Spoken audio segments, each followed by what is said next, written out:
السلام عليكم ورحمة الله وبركاته. ان شاء الله النهاردة هنشوف مع بعض مشتريات انا اشتريتها لشغل الحلويات وشغل التورت وشغل الجاتوهات بتاعي اللي انا بعمله اونلاين. طبعا انا اشتريته من على موقع على الفيسبوك اسمه صفحة اسمها سمايل كيك. طبعا صاحبة الصفحة ست محترمة جدا وانا اشتريت منها الحاجات دي. ان شاء الله هحط لكم الرابط بتاعها في صندوق الوصف. يلا نبدأ مع بعض ان شاء الله نشوف الحاجات اللي احنا جبناها اللي انا جبتها منها. اول حاجة انا جبت الطبرات دي. ده كده اول طبر معايا. الطبر دون للتورته. ده طبر. اول حاجه في الحاجات اللي انا جبتها، انا جبت طبرات للتورت وطبرات للكب كيك. اول حاجه دي كده راس ميكي ماوس بالمنظر ده. طبعا هي ليها شغل معين على التورته، ان شاء الله هنعملها مع بعض وهنشوفها. تاني طبر معايا ده كده باتمان بالشكل ده. طبعا انا جايبه طبرات تنفع للتورت الاولادي والتورت البنات وتورت الصبيان. ده كده باتمان. معايا كده كمان سبايدر مان. طبعا دي الحاجات اللي الاطفال بتاع او اولادنا بيحبوها على التورت. طيب انا جبت الثلاث طبرات دول. الطبر واحد منهم ب10 جنيه. تمام. من الطبرات دي بقى بالواحده. يعني انا معايا هنا هفتحها معاكم كده وهنشوفها.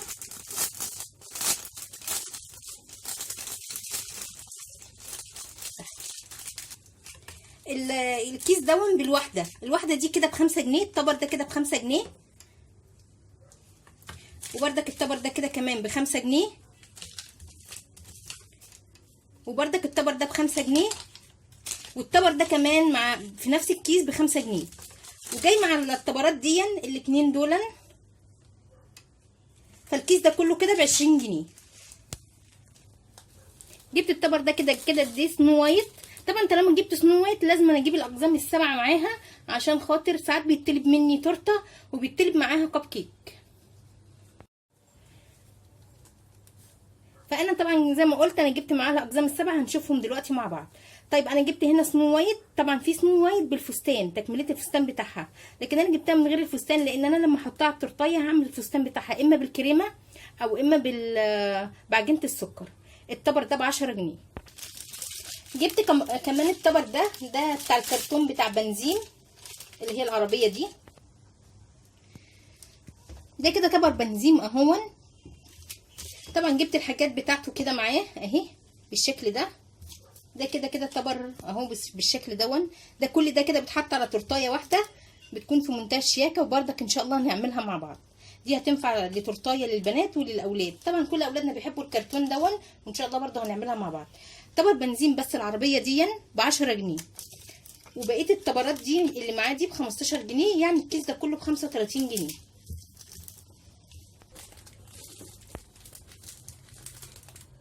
جبت كمان الطبر دون. الطبر ده عباره عن ولد بيقرأ في المصحف بالشكل ده.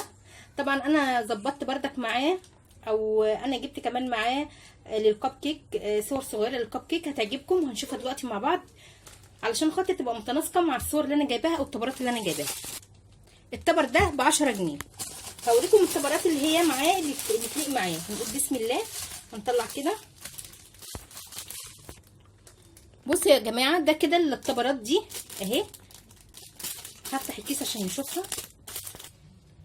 دول كده 12 طبر. بصوا الاشكال اهي بالشكل ده. بصوا الشكل ده جميل جدا اللي بيصلي بردك دون. وده ولد واقف اهو بالشكل ده. ده ولد بيصلي. بصوا الاشكال جميله جدا جدا جدا. نفس الطبر الكبير على اصغر، يعني هم 12 شكل رائعين مفيش بعد كده. طبعا ممكن يتطلب معايا تورتايه معاها مثلا حد يطلب نفس الشكل، وان شاء الله بردك لو طلبت ان شاء الله هنعملها مع بعض. ده كده بتحط على الكب كيك. دول 12 طبر. ال12 طبر اللي هم بتحط على الكب كيك دول ب15 جنيه. هما ماشيين جدا مع الطبر الكبير. طبعا دي صوره سنو وايت اللي احنا قلنا عليها من شويه. ده كده كمان الطبرات اهي اللي هم الاقزام السبعه. دول 12 قزم على اشكال طبعا برتقاني وبنفسجي واحمر دي كده الاشكال بتاعتهم بالشكل ده. طبعا هي اشكال مكرره. ال7 اقزام مكررين بالشكل دون. هيبقى رائع جدا الاقزام مع السنو وايت، اما على التورتايه او على برده كب كيك مع التورتايه. ال 12 تبر دول بردك ب 15 جنيه. جبت كمان بيبي شارك اللي هو السمك المعروف، دول بردك 12 تبر ينفعوا دول ينفع تورتايه دورين او دور واحد، او ينفعوا للكب كيك زي ما عجبك. ال 12 تبر ب 15 جنيه. دول 12 تبر برضو نفس الحكايه، اما تاخديها للتورت او تاخديها للكب كيك على حسب ما انت عايزه، يعني على حسب ذوقك انت. ده هيكون بردك دول 12 تبر ب 15 جنيه. جبت كمان الاميرات، اميرات ديزني بالشكل دول. انا جبت كيسين لان شغل الاميرات بيكون جميل جدا في التورت وفي الكب كيك بالشكل ده. طبعا روبانزل وسنو وايت وملكه الثلج كده، كل التبرات رائعه رائعه رائعه بجد. انا بحب الاميرات جدا، وان شاء الله هنعمل بيهم شغل رائع مع بعض. تمام. يبقى هي انا كده جبت كيسين اهما، وهي معايا بالشكل دون. طبعا ال 12 تبر دول، ال 12 تبر ب 15 جنيه. انا جبت الكيسين ب 30 جنيه. جبت كمان الميكي دي، ميكي ماوس لون الفوشيا واللون الاحمر. جبت ال 12 تبر برضو ب 15 جنيه، لا اما للتورت بردك يا اما للكب كيك. جبت دي قوالب الديسباسيتو، جبت اللون البامبا دون او اللون الفوشيا ده. جبت اللون الفوشيا دون واللون اللبني ده بالشكل ده. انا جبت الحجم دون، طبعا في حجم تاني كبرتهولي كان اصغر، بس انا لقيت الحجم دون حجم كويس للشغل، هيكون حلو قوي في الشغل معايا. طبعا انا جبت ال 12 علبه ديسباسيتو ب 30 جنيه. جبت ال 24 علبه دول ب 60 جنيه.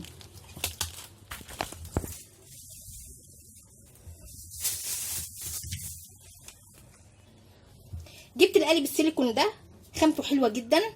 القالب السيليكون ده انا هستخدمه في البسكوت، وهستخدمه ان انا اعمل بيه اصابع الشوكولاته اللي هي بتتحط حوالين التورت، سواء بقى شوكولاته بيضاء شوكولاته سمراء على حسب. بس هو بينفعني كتير، هينفع معانا كتير في شغل كتير، وهنعمله مع بعض ان شاء الله. تمن قالب السيليكون ده 40 جنيه. جبت كمان السكريبر دون. طبعا السكريبر ده بقى اللي بيحب او بيعشق شغل التورت او بيعمل شغل اونلاين او بيشتغل في التورت عامه. بصوا السكريبر دون، يعني هو يعتبر ايه، مرقم كده بارقام. السكريبر ده سكريبر كبير، سكريبر معدن. انا جبته ب85. السكريبر ده يا جماعه ب85 جنيه. بصوا هو في حاجات هنا كده، بس ده مكان اللزقه اللي كانت ملزوقه على السكريبر. طبعا السكريبر الكبير ده بينفع في تزيين، طبعا السكريبر الكبير ده بينفع معايا في تزيين التورت، بيبقى افضل من السكريبر الصغير. جبت كمان الكادر دون. الكادر ده الكادر المعدن، بيتفتح وبيتقفل.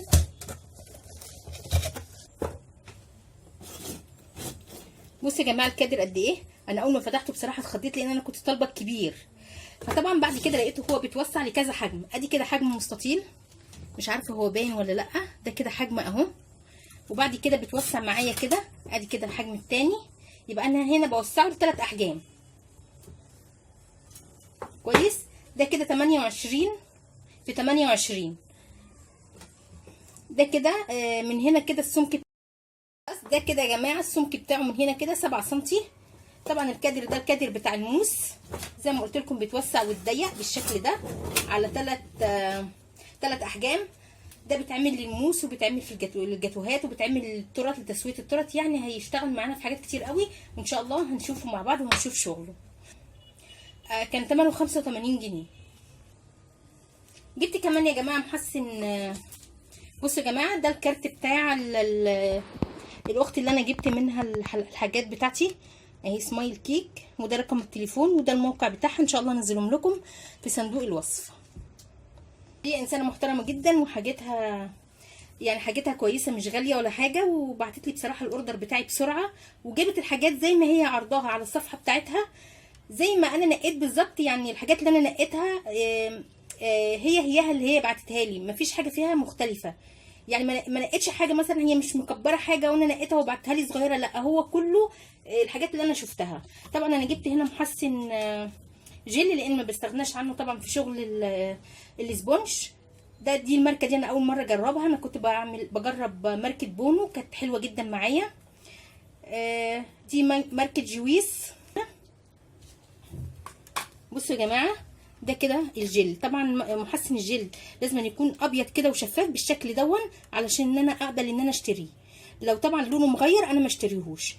ده بيتحفظ ازاي بقى؟ انا بشيله عادي في ضرفه المطبخ. كان بيقعد معايا ب6 شهور و7 شهور ما بجرالوش اي حاجه، بس هو بيعمل بعد كده معايا الطبقه البيضه دي مفيش مشكله. انا بتخرها كده وباخد منها محسن الجل، او باخد منها المعلقه اللي انا محتاجاها. ده طبعا كان كيلو. الكيلو هنا ب60 جنيه. طبعا انا جبت التيبات دي. التيبات دي انا مش بقدر استغنى عنها. بتستخدم معايا في التورت وفي تزيين الجاتوهات وفي تزيين كمان الكب كيك.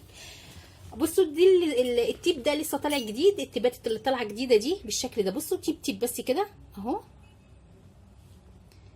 بيعمل لي شكل حلو جدا جدا جدا، رائع رائع رائع على التورته او الكب كيك. طبعا انا جبت التيب ب25 جنيه وخامته حلوه جدا. ده ورق فاكيوم. طبعا ورق الفاكيوم احنا ما بنستغناش عنه في الشغل بتاعنا. طبعا انا جبت 10 دول كده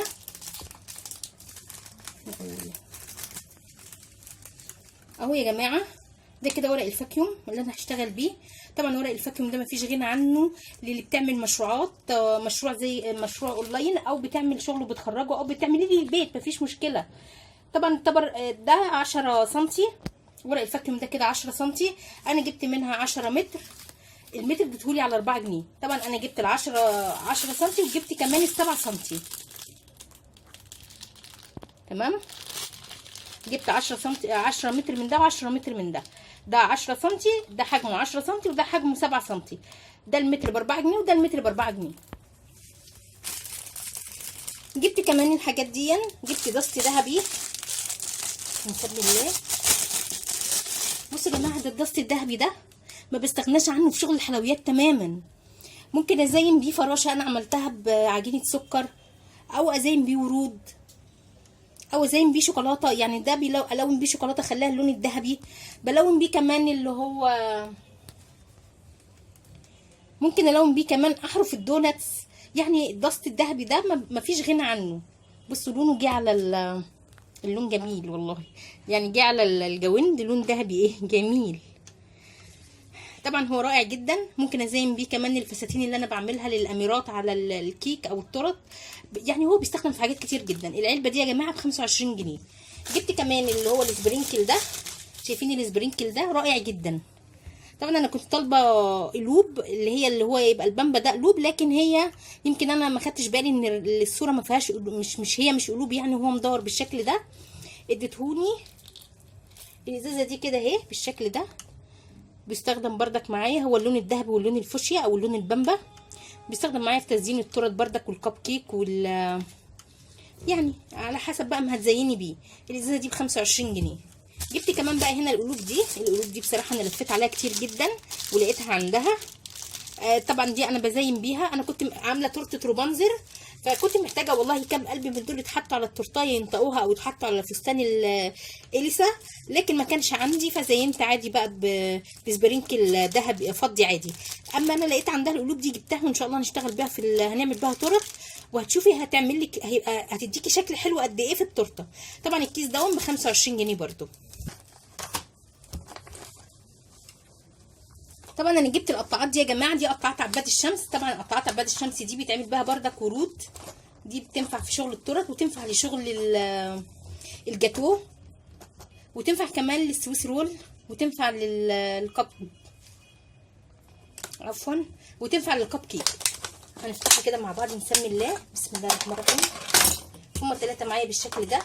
شايفين القطاعه رائعه مفيش بعد كده. اهم حاجه الابداع، ان انا ازاي هعمل بيها. مثلا هقطع بيها شوكولاته، وممكن اعمل بيها البسكوت. لو عملت بس ان شاء الله هعمل معاكم بسكوت عباد الشمس وهوريه لكم بيبقى شكله عامل ازاي. يعني القطاعه دي بتشتغل معايا كمان لعجينه السكر.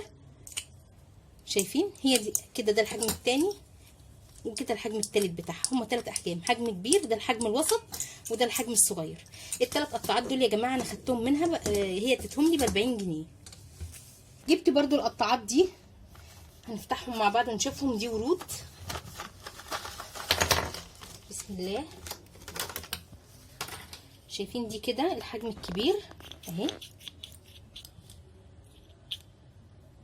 مش عارف باين في الكاميرا ولا لا. ده كده الحجم الكبير، ده كده الحجم الاصغر بالشكل ده.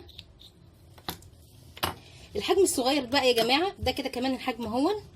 شايفين الاحجام الصغيره الجميله دي، الحجم دون. الحجمين دول يا جماعه بيشتغلوا معايا حلو قوي قوي قوي قوي في تزيين التورت. طبعا هنشوف كل الكلام ده ان شاء الله مع بعض، وبيبقى حلو كمان جدا لما بزين بيه كب كيك. يعني هما بصراحه عمليين جدا. الثلاثه دول الاربعه دول ب 40 جنيه برضو. وجبت كمان ورقه ترانسفير دون، هي جابت لي ورقه ترانسفير. ده كده ورقه ترانسفير، دي عباره عن ورود. دي كده اول ورقه معايا اهي، دي كده مكتوب فيها كيت كات. طبعا بردك في مكتوب عليه زي كده كيت كات اوريو يعني. فهي بردك جابت لي الورقه دي كده 2. جابت لي ورقه طبعا الفراشات دي كده 3. جابت لي الدواير دي، هتنفع دي بقى للشغل اللمواس. طبعا الرسومات الكبيره او الورود الكبيره دي يعني زي ما انت عايزه. ممكن تحطي هنا شوكولاته بس تطلعي الورده الصغيره دي وتحطيها على جاتو او سوسرول. ممكن تاخدي اللي هي هنا، ممكن تاخدي اللي هنا، على حسب ذوقك. نوعي انت وابدعي وان شاء الله يطلع منك احلى شغل. ورقه الترانسفير دي حسبتها لي، اشوف لك في الفاتوره معاكي. يبقى ورقه الترانسفير دون خدت منها الورقه في الترانسفير العادي ده الورقه ب4 جنيه. يبقى الاربع ورقات 4 في 4 بسعيد. جبت هنا بقى احلى شغل واهم حاجه بالنسبه لي. طبعا انا ما كنتش لاقيه دون بصراحه جنبي، فهي ربنا يبارك لها جابتهولي. هي ما كانش حاطه على الصفحه لكن انا طلبته منها وهي جابتهولي. جابت لي هنا ده اسمه ترانسفير فيلات. بصوا يا جماعه انا هعرض الترانسفير الفيلات دون ورقه ورقه عشان نشوف بس الشكل والاشكال الجميله اللي هي جايباها لي. ده كده يا جماعه ترانسفير فيلات. دي كده اول صوره معايا اهي بالشكل ده، ودي كده تاني رسمه بالشكل ده. الشكل ده جميل جدا، وبردك الشكل دون. بصوا الشكل ده رائع. هي بصراحه نقيت لي اشكال على ذوقها هي. ده جميل برضو.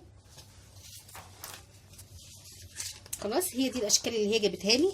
الشكل ده رقيق جدا. بصوا ده كده كمان الشكل الورود ده اهو جميل جدا. ده بيستخدم طبعا في تزيين التورت. هوريكي ازاي دلوقتي. بصي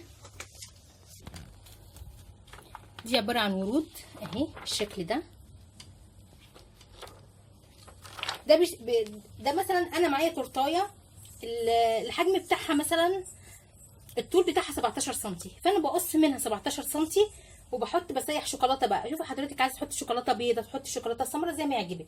بتحطيها على على الترانسفير الفيلات دون، وبتبتدي تسيبيها تشمع شويه وتلفيها بس كده على التورتايه، وبعدين بتشيلي الورقه الشفافه فبتتبع الورقه دي على التورتايه. طبعا هو بيستخدم كمان في الجاتوه في السويس رول. ان شاء الله نشوف الشغل ده كله مع بعض. طبعا انا جبت، هي ادتني ورقه ترانسفير الفيلات ب5.